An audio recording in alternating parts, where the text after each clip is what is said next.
In this last section, we will be writing functions that accept information and return information.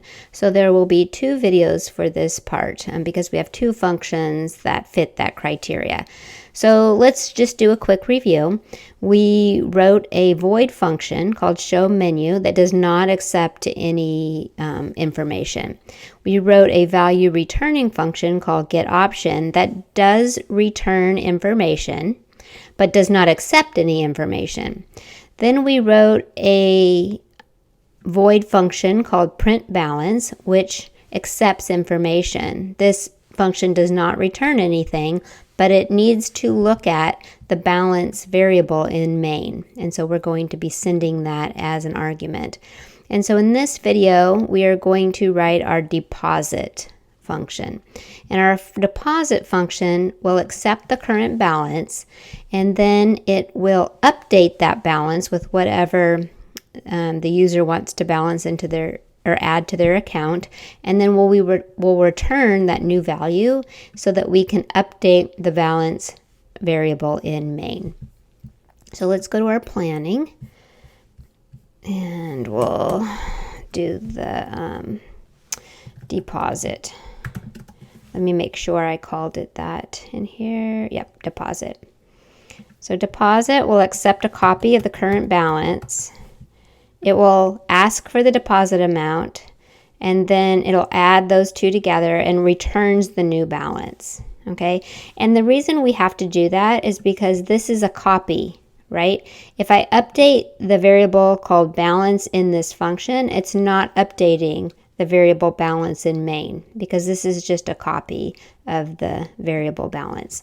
So the first thing I want to do is prompt. Actually, I probably need to create, let's think about the input. Let's go look at our sample run. So when I'm going to ask them for a deposit amount, and so I'm asking them for an input, right? So that means I need a variable.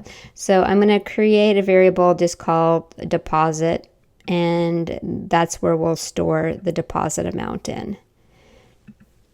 Okay, so I need to create a deposit variable, and that's going to be of type float, okay, because it will store decimal portions. We don't want, to prevent them from depositing $12.37.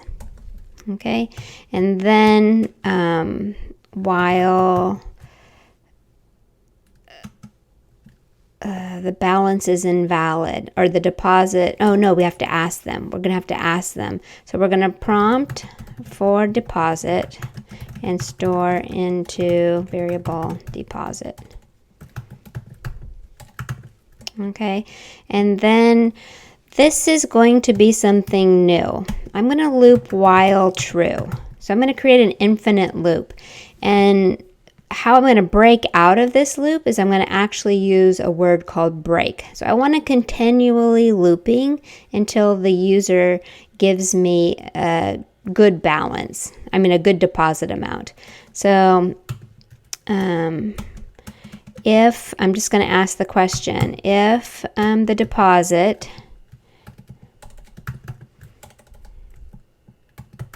is less than 0, right? So invalid deposit amounts would be anything less than 0. I'm going to allow them to put in 0 just because if they accidentally get into this function and didn't really mean to, I'm just going to allow them to do a 0.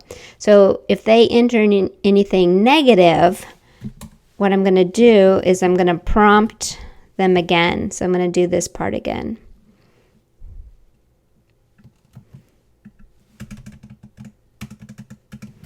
So I'm going to prompt for the deposit and store into the variable. And else, if the deposit is valid, this is the tricky part. This is how I'm going to get out of that loop. I'm just going to break out of loop. Okay, so I have a deposit variable. I'm going to prompt for the deposit and store into to the variable deposit. So let's say they put in -$1. While true, if the deposit is less than 0, I'm going to prompt for it again. But let's say up here they typed in $10. While true, if the deposit's less than 0, that's false. It's $10. So then I'm just going to break out of the loop. That means that we have a good deposit amount. And then the last thing I have to do is I'm going to return the balance plus the deposit amount. Okay, so I could create a separate variable and then add those two together and return it, or I could just add them together and return it right when I return. And so I'm going to choose to do that. I'm going to just go ahead and return the balance and the deposit added together.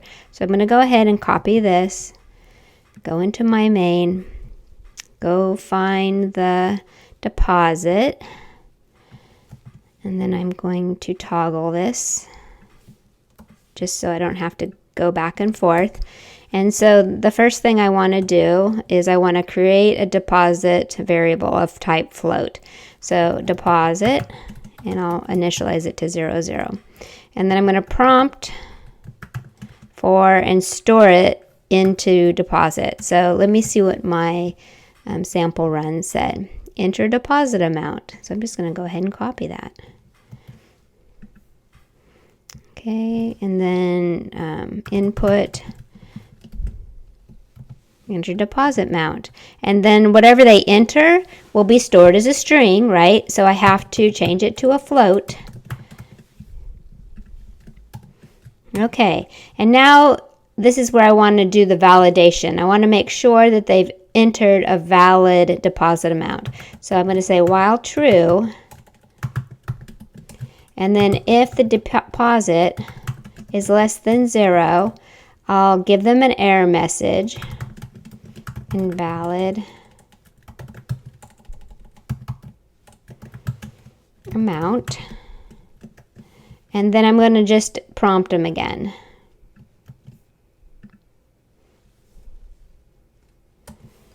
And I actually forgot that little step right in my thinking, my pseudocode. I just thought of that when I got to this point in my code. And that's how pseudocode works. You just want to be able to work out the majority of the logic, but sometimes things will come to you as you're coding as well. Else, I want to break out of the loop. And all you do to do that is just hit the word break. Okay? So then after I've out of the loop, I'm going to return the balance plus the deposit. Okay, remember, oops, and it's not going to be balance, right? It's going to be bal, because that's what I called my parameter. So the reason I'm doing that is because I don't have access to the balance variable in main. And so I want to return the new updated balance when I call deposit, right? So here I'm calling deposit. I'm going to send what's currently in balance. It'll make a new balance, and then I'm going to store that into main's balance function, or main's balance variable. Okay, so then let's go ahead and I'm going to delete that, and we'll go ahead and run it and see what happens. So I'll look at the balance, it's 0, and then I'll make a deposit. And remember, I want to test invalid amount, so -1, that's an invalid amount. How about -0.01? Oops, no, I had a depositive, so it added that penny to my amount in my balance. And why is it printing this out? Because I'm telling it to.